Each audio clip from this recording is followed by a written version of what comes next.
What's up, you guys? This is Captain Frandy back again with a different video. I just want to show you guys I finally got my printer 100% fixed. I'm creating upgrades for my printer right now. This is going to be a fan shroud, so it gives me better directional flow on my PSU. As you can see right there, it's going to be fit on right where that intake is.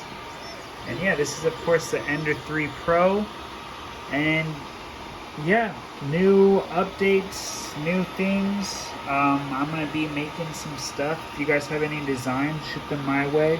I'm updating my Discord channel, so there is a channel for 3D print designs. If you guys have any ideas, shoot them there. Let me know what you guys are thinking, and yeah, something for the community. I'm here for you guys, and I just wanted to showcase this for you. So thank you guys so much for the love. Thank you for tuning in, and I'll see you guys soon. See you at the Discord channel, hopefully, actually. Deuces.